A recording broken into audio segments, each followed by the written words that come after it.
നമസ്കാരം. എഡ്യു ഡിഫൻസിന്റെ മറ്റൊരു വീഡിയോ ക്ലാസ്സിലേക്ക് നിങ്ങൾക്ക് ഏവർക്കും സ്വാഗതം. വർഷാവർഷം ലക്ഷോപലക്ഷം വിദ്യാർത്ഥികൾ എഴുതുന്ന ആർമി, നേവി, എയർഫോഴ്സ്, മറ്റെല്ലാ പാരാമിലിറ്ററി ഫോഴ്സസിനും വേണ്ടി പ്രിപ്പയർ ചെയ്യുന്ന വിദ്യാർത്ഥികൾക്ക് വേണ്ടിയിട്ടാണ് ഈ ചാനൽ. നിങ്ങൾ ആദ്യമായി ഈ ചാനൽ കാണുന്നവരാണെങ്കിൽ ദയവായി ഒന്ന് സബ്സ്ക്രൈബ് ചെയ്യുക. തൊട്ട് താഴെ കാണുന്ന ആ ബെൽ ഐക്കൺ ഒന്ന് എനാബിൾ ചെയ്യുക. നിങ്ങളുടെ വിലയേറിയ കമന്റുകൾ കമന്റ് ബോക്സിൽ രേഖപ്പെടുത്തുക.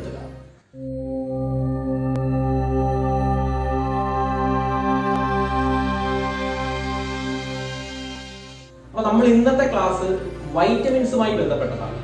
എല്ലാ ഡിഫൻസ് എക്സാംസിനും SSC പോലുള്ള എക്സാംസിനും സ്ഥിരമായി ചോദിക്കുന്ന ബയോളജിയിലെ ഒരു ക്വസ്റ്റ്യന്റെ ഏരിയയാണ് വൈറ്റമിൻസ് എന്ന മേഖല.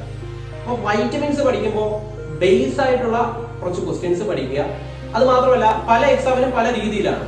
നഴ്സിംഗ് അസിസ്റ്റൻസിന് കുറച്ചും കൂടെ ഹയർ ഗ്രേഡിലുണ്ട്. അപ്പൊ നമ്മൾ ആദ്യമേ ബേസ് ആയിട്ടുള്ള ക്വസ്റ്റ്യൻസ് പരിചയപ്പെടുന്നു. അതിനുശേഷം ഇച്ചിരി കൂടെ ഹയർ ആയിട്ടുള്ള ക്വസ്റ്റ്യൻസും പരിചയപ്പെടുന്നു. അപ്പൊ വൈറ്റമിൻസുമായി ബന്ധപ്പെട്ട എല്ലാ ചോദ്യങ്ങളും അടങ്ങിയ നോട്ടുകൾ നമ്മളുടെ ടെലഗ്രാം ചാനലിൽ ലഭ്യമാണ്. ടെലഗ്രാം ചാനലിന്റെ ലിങ്ക് താഴെ ഡിസ്ക്രിപ്ഷൻ ബോക്സിൽ കിടപ്പുണ്ട്. പോയി ജോയിൻ ചെയ്യുക. ഓരോ ക്ലാസ്സുകൾക്ക് ശേഷവും ആ ടെലഗ്രാം ചാനലിൽ നമ്മുടെ നോട്ടുകൾ അപ്ഡേറ്റ് ചെയ്തു പോകുന്നുണ്ട്. അപ്പോ ക്ലാസ്സിലേക്ക് പോകാം. വൈറ്റമിൻസ് പഠിക്കുമ്പോൾ വൈറ്റമിൻസുമായി ബന്ധപ്പെട്ട അപര്യാപ്ത രോഗങ്ങൾ, അതായത് ഡെഫിഷ്യൻസി ഡിസീസസ് ആണ് നിങ്ങൾക്ക് ഏറ്റവും കൂടുതൽ ചോദിച്ചുകൊണ്ടിരിക്കുന്നത്. അതിനു മുമ്പ് നമ്മൾ വൈറ്റമിൻസിലേക്ക് പോകുമ്പോൾ വൈറ്റമിൻസുമായി ബന്ധപ്പെട്ട രണ്ട് പ്രധാനപ്പെട്ട ചോദ്യങ്ങളാണ്. വൈറ്റമിൻസിനെ രണ്ടായി തിരിച്ചിരിക്കുന്നു. എങ്ങനെയൊക്കെയാണ് രണ്ടായിട്ട് തിരിച്ചിരിക്കുന്നതെന്ന് ചോദിച്ചാൽ, ഒന്ന് ഫാറ്റ് സോലിബിൾസ് എന്നും വാട്ടർ സോലിബിൾസ് എന്നും തിരിച്ചിരിക്കുന്നു. കൊഴുപ്പിൽ ലയിക്കുന്ന വൈറ്റമിൻസിനെയാണ് ഫാറ്റ് സോലിബിൾസ് എന്ന് പറയുന്നത്.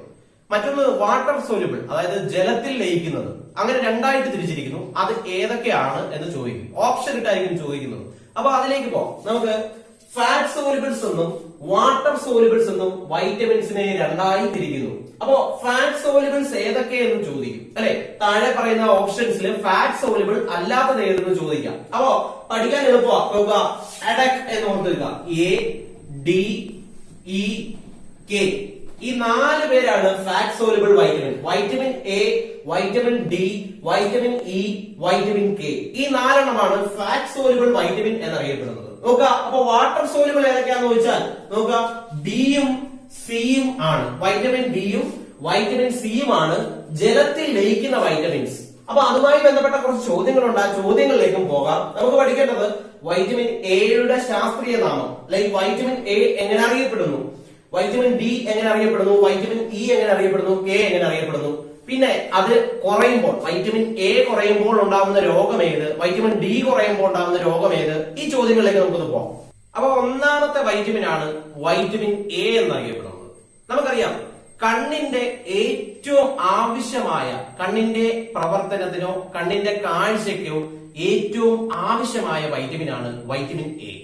പഠിക്കാൻ എളുപ്പമാണ്. നോക്കുക, കണ്ണുമായി ബന്ധപ്പെട്ട ഒരു ടേം ആണ് റെറ്റിന എന്ന് പറയുന്നത്, അല്ലെ? കണ്ണിന്റെ റെറ്റിനയിലാണ് പ്രതിബിംബമൊക്കെ പതിപ്പിച്ച് നമുക്ക് കാഴ്ചയ്ക്ക് സാധിക്കുന്നത്. നോക്കുക, റെറ്റിനയില് പ്രതിബിംബം പതിക്കുന്നു എന്നല്ലേ? അപ്പൊ റെറ്റിന കണ്ണുമായി ബന്ധപ്പെട്ടതെന്ന് നിങ്ങൾക്ക് അറിയാം. അപ്പോ വൈറ്റമിൻ എനെ രണ്ടായി തിരിച്ചിരിക്കുന്നു.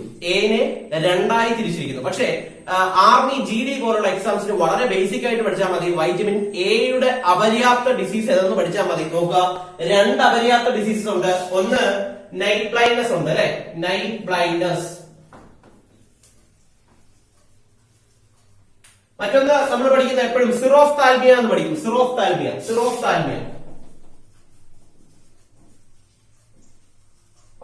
അപ്പൊ ഈ 2 ഡിസീസസ് ആണ് വൈറ്റമിൻ എയുടെ ഡെഫിഷ്യൻസി ഡിസീസസ്.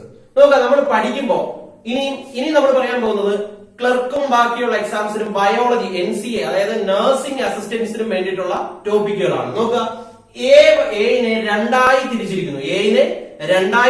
അത് A1 എന്നും A2 എന്നും നമ്മൾ തിരിക്കുന്നുണ്ട്. വൈറ്റമിൻ A1 എന്നും വൈറ്റമിൻ A2 എന്നും തിരിക്കുന്നു. വൈറ്റമിൻ A1ന്റെ പേര് റെറ്റിനോൾ എന്നാണ്. വൈറ്റമിൻ A2ന്റെ മറ്റൊരു പേര് ഡീഹൈഡ്രോറെറ്റിനോൾ എന്നാണ് അറിയപ്പെടുന്നത്. അത് ഇച്ചിരി ഹയർ ഗ്രേഡ് ആണ്. ബാക്കിയുള്ള, അതായത് ആർമി, GDക്കാർക്ക് ഇത് ആവശ്യമില്ല. പകരം നഴ്സിംഗ് അസിസ്റ്റന്റിന് വേണ്ടി പഠിക്കുന്ന ആൾക്കാർക്ക് വേണ്ടിയിട്ടാണ് ഈ പറയുന്നത്.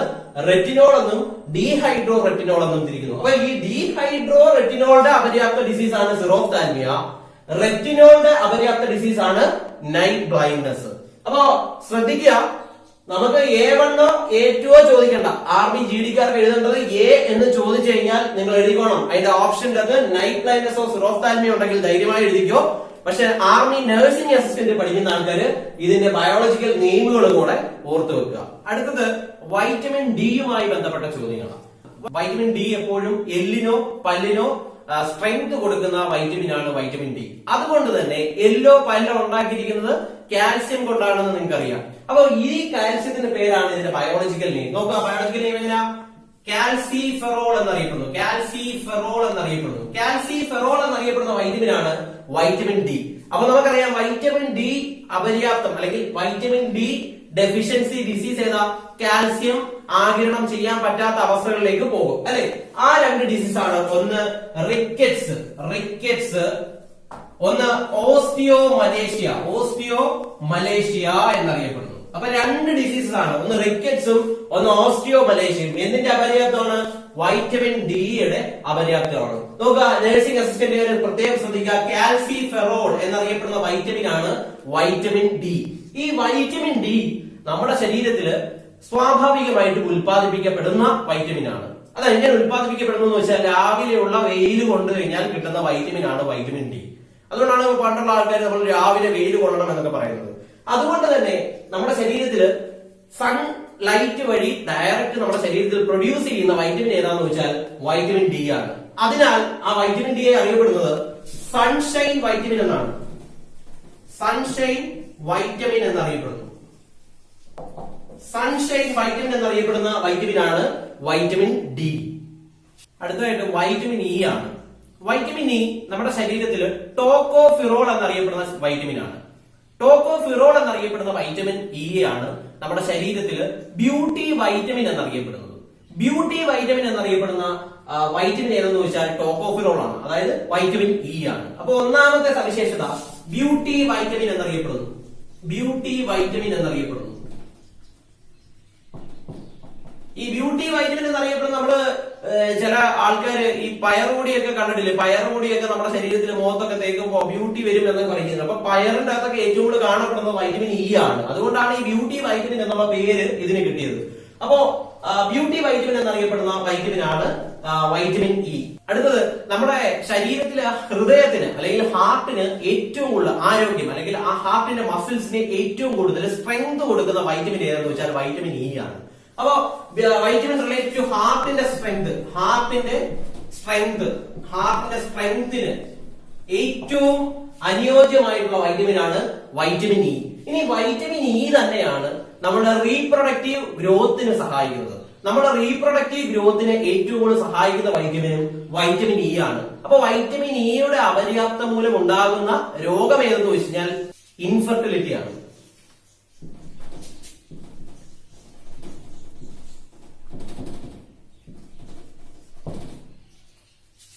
അപ്പൊ വൈറ്റമിൻ ഇയുടെ അപര്യാപ്തമായി ഉണ്ടാകുന്ന രോഗം ഏതെന്ന് വെച്ച് കഴിഞ്ഞാൽ ഇൻഫെർട്ടിലിറ്റി ആണ്. ഇൻഫെർട്ടിലിറ്റി, റീപ്രൊഡക്റ്റീവ് ഗ്രോത്തിന് സഹായകമല്ലാത്ത അവസ്ഥ, ബോഡിയുടെ അവസ്ഥയെ പറയുന്നതാണ് ഇൻഫെർട്ടിലിറ്റി എന്നറിയപ്പെടുന്നത്. അല്ലെങ്കിൽ സ്റ്റെറിലിറ്റി എന്നും പറയും. സ്റ്റെറിലിറ്റി എന്നറിയപ്പെടുന്നു.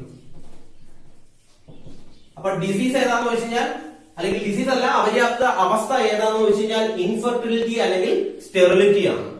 അപ്പൊ വൈറ്റമിൻ കെയെ കുറിച്ചാണ് നമ്മൾ ഇനി പഠിക്കാൻ പോകുന്നത്. വൈറ്റമിൻ കെയുടെ കാര്യം പറയുകയാണെങ്കിൽ വൈറ്റമിൻ കെ ആണ് നമ്മുടെ ശരീരത്തിൽ ബ്ലഡ് ക്ലോട്ട് ചെയ്യാൻ സഹായകമാകുന്ന വൈറ്റമിൻ. നമുക്കറിയാം ബ്ലഡ് ക്ലോട്ട് ചെയ്യാൻ സഹായിക്കുന്ന പ്രോട്ടീൻ ഫൈബ്രിനോജൻ ആണെന്ന് അറിയാം.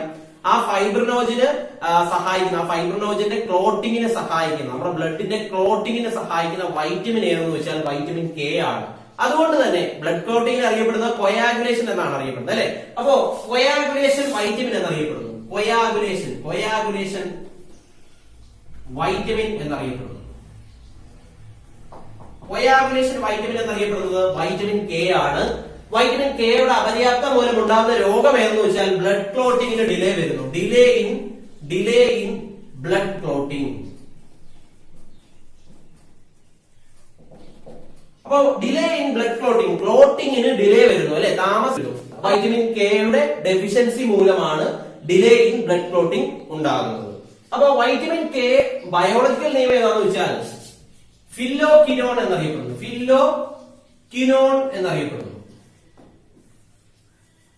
ഫിലോക്വിനോൺ എന്ന് അറിയപ്പെടുന്നു.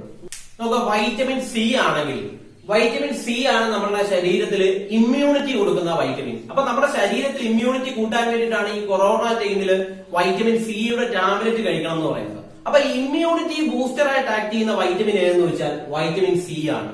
അപ്പൊ ഇമ്മ്യൂണിറ്റി ബൂസ്റ്റർ ആര്? ഇമ്മ്യൂണിറ്റി ബൂസ്റ്റർ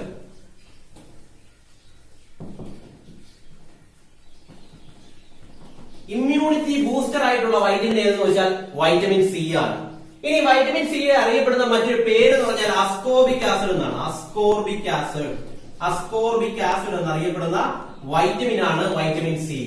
അപ്പൊ ഈ വൈറ്റമിൻ സി വഴി അപര്യാപ്തമായി ഉണ്ടാകുന്ന, വൈറ്റമിൻ സിയുടെ ഡെഫിഷ്യൻസി മൂലം ഉണ്ടാകുന്ന രോഗം ഏതെന്ന് വെച്ചാൽ സ്കർവിയാണ്. സ്കർവിയെ മറ്റൊരു പേര് അറിയപ്പെടുന്നുണ്ട് സെയിലേഴ്സ് ഡിസീസ് അല്ലെങ്കിൽ സെയിലേഴ്സ് പ്ലേഗ് എന്നൊക്കെ അറിയപ്പെടുന്നത് സ്കർവിയാണ്. അപ്പൊ ഈ സ്കർവിയാണ് വൈറ്റമിൻ സിയുടെ ഡെഫിഷ്യൻസി ഡിസീസ് ആയിട്ടുള്ള രോഗം എന്നറിയപ്പെടുന്നത് സ്കർവിയാണ്. നോക്കുക, ഇമ്മ്യൂണിറ്റി ബൂസ്റ്റർ എന്നറിയപ്പെടുന്നു. അസ്കോർബിക് ആസിഡ് എന്നാണ് അതിന്റെ ഒറിജിനൽ പേര്. സ്കർവിയാണ് ഡിസീസ്. പഠിക്കാമല്ലോ. നമുക്ക് അടുത്ത വൈറ്റമിൻ ബി ആണ്. വൈറ്റമിൻ ബി വളരെ എളുപ്പമാണ് പഠിക്കുക. ഇതിന്റെ ഡിസീസ് പഠിക്കാൻ എളുപ്പമാണ്. വൈറ്റമിൻ ബി ഒരുപാട് വൈറ്റമിൻസ് ഉണ്ട്. വൈറ്റമിൻ B1 ഉണ്ട്, B2 ഉണ്ട്, B3 ഉണ്ട്, അങ്ങനെ ഒരുപാട് വൈറ്റമിൻസ് ഉണ്ട്. അത് GD-ക്കാർക്ക് ആവശ്യമില്ല. വൈറ്റമിൻ ബി അപര്യാപ്ത രോഗം ഏതെന്ന് വെച്ചാൽ ബിയിൽ തന്നെ സ്റ്റാർട്ട് ചെയ്യുന്നതാണ്. ബെറി എന്നാണ് പേര്. ബെറി എന്നറിയപ്പെടുന്ന ഡിസീസ് ആണ് വൈറ്റമിൻ ബിയുടെ ഡെഫിഷ്യൻസി രോഗം എന്നറിയപ്പെടുന്നത്. ഇനി നമുക്ക് ആർമി നഴ്സിംഗ് അസിസ്റ്റന്റിന് വേണ്ടിയിട്ട് വൈറ്റമിൻ ബിയുടെ എല്ലാ വൈറ്റമിൻസും കൂടെ ചേർത്ത് അതിന്റെ പേരുകൾ പഠിച്ചേ പറ്റും. അപ്പൊ ആ പേരുകളിലേക്ക് നമുക്ക് പോവാം. അപ്പോ B1 എന്നറിയപ്പെടുന്നത് തയമിൻ ആണ്. തയമിൻ എന്നറിയപ്പെടുന്നു. B2 റൈബോഫ്ലാവിൻ ആണ്. B3 നിയാസിൻ എന്നറിയപ്പെടുന്നു. B5 പാൻഡോതെലിക് ആസിഡ് ആണ്. B6 പിരിഡോക്സിൻ ആണ്. B7 ബയോട്ടിൻ ആണ്. B9 ഫോളിക് ആസിഡ് ആണ്. B12 സൈനോകൊബാലമിൻ ആണ്. ഇതെല്ലാം പഠിക്കണം, പേരുകൾ പഠിക്കണം. പക്ഷെ ഇതിന്റെ ഡെഫിഷ്യൻസി ഡിസീസ് നിങ്ങൾ പഠിക്കുന്ന സമയത്ത് B1 ബെറി അഫക്ട് ചെയ്യുന്നത് കേട്ടോ. B1 ബെറി അഫക്ട് ചെയ്യുന്നത്. തയമിന്റെ ഡെഫിഷ്യൻസി മൂലം ഉണ്ടാകുന്ന രോഗം ഏതെന്ന് വെച്ചാൽ ബെറി ആണ്. ഇനി നിങ്ങൾ റൈബോഫ്ലാവിൻ പഠിക്കണമെന്നില്ല. റൈബോഫ്ലാവിൻ അരിബോഫ്ലാവിനോസിസ് എന്ന് പറയുന്ന മറ്റൊരു ഡിസീസ് ആണ്, വലിയ ഇമ്പോർട്ടന്റ് അല്ല. നിയാസിൻ വളരെ ഇമ്പോർട്ടന്റ് ആണ്. B3യുടെ ഡെഫിഷ്യൻസി മൂലം ഉണ്ടാകുന്ന രോഗമാണ് പെലഗ്ര എന്നറിയപ്പെടുന്നു. ആന്റി പെലഗ്ര വൈറ്റമിൻ എന്നൊക്കെ അറിയപ്പെടുന്ന നിയാസിൻ ആണ് കേട്ടോ. നിയാസിൻ ആണ്. ഇനി ഇതിന്റെ എല്ലാം പേരുകൾ മാത്രം B5 B6ന്റെ ഒക്കെ പേരുകൾ ഓർക്കണം. B9 വളരെ ഇമ്പോർട്ടന്റ് ആണ്. ഫോളിക് ആസിഡിന്റെ ഇമ്പോർട്ടൻസ് എന്ന് പറഞ്ഞാൽ ഇതാണ് RBCയുടെ പ്രൊഡക്ഷനും DNA പ്രൊഡക്ഷനും ഒക്കെ സഹായിക്കുന്ന വൈറ്റമിൻ എന്ന് വെച്ചാൽ B9 ആണ് അല്ലെ. ഈ B9 മൂലം ഉണ്ടാകുന്ന രോഗം മെഗലോബ്ലാസ്റ്റിക് അനീമിയ എന്ന് പറയും. മെഗലോബ്ലാസ്റ്റിക് അനീമിയ എന്നറിയപ്പെടുന്ന രോഗമാണ് B9 അഭാവം മൂലം ഉണ്ടാകുന്ന രോഗം. ഇനി B12 വളരെ ഇമ്പോർട്ടന്റ് ആണ്. B12ന്റെ അകത്താണ് കൊബാൾട്ട് അടങ്ങുന്നുണ്ട്. കൊബാൾട്ട് അടങ്ങുന്ന വൈറ്റമിൻ എന്ന് വെച്ചാൽ B12 ആണ്. അതുകൊണ്ട് തന്നെ അതിന്റെ പേര് സൈനോകൊബാലമിൻ എന്നറിയപ്പെടുന്നു. അപ്പൊ ഈ B12ന്റെ അപര്യാപ്ത രോഗമാണ് എന്താ പെർണീഷ്യസ് അനീമിയ എന്നറിയപ്പെടുന്നു. പെർണീഷ്യസ് അനീമിയ ഉണ്ടാകുന്ന B12ന്റെ അപര്യാപ്തം മൂലമാണ്. അപ്പൊ പെർണീഷ്യസ് അനീമിയ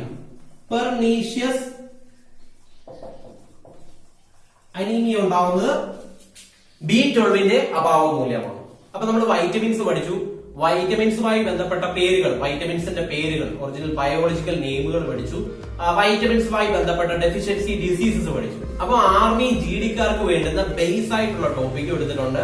നഴ്സിംഗ് അസിസ്റ്റൻസിന് വേണ്ടിയിട്ടുള്ള ഇച്ചിരി ഹയർ ലെവൽ ആയിട്ടുള്ള ബയോളജിക്കൽ നെയിംസും അതുമായി ബന്ധപ്പെട്ട ഡെഫിഷ്യൻസി ഡിസീസസും നമ്മൾ കൈകാര്യം ചെയ്തിട്ടുണ്ട്. നമ്മൾ ഇതുവരെ പഠിച്ച വൈറ്റമിൻസിന്റെ നോട്ടുകൾ നമ്മുടെ ടെലഗ്രാം ചാനലിൽ അവൈലബിൾ ആണ്. താഴെ ഡിസ്ക്രിപ്ഷൻ ബോക്സിൽ ടെലഗ്രാം ചാനലിന്റെ ലിങ്ക് കൊടുത്തിട്ടുണ്ട്. അതിൽ കയറുക, നോട്ടുകൾ അതിനകത്ത് എടുക്കുക, പഠിക്കുക. അപ്പൊ ഒരിക്കൽ കൂടി പറയുകയാണ്, നിങ്ങൾ ആദ്യമായി ഈ ചാനൽ കാണുന്നവരാണെങ്കിൽ ദയവായി ഒന്ന് സബ്സ്ക്രൈബ് ചെയ്യുക. തൊട്ട് താഴെ കാണുന്ന ആ ബെല്ലൈക്കൺ ഒന്ന് ഇനാബിൾ ചെയ്യുക. നിങ്ങളുടെ വിലയേറിയ കമന്റുകൾ താഴെ കമന്റ് ബോക്സിൽ രേഖപ്പെടുത്തുക, മറ്റുള്ളവരിലേക്ക് എത്തിച്ചു കൊടുക്കുക.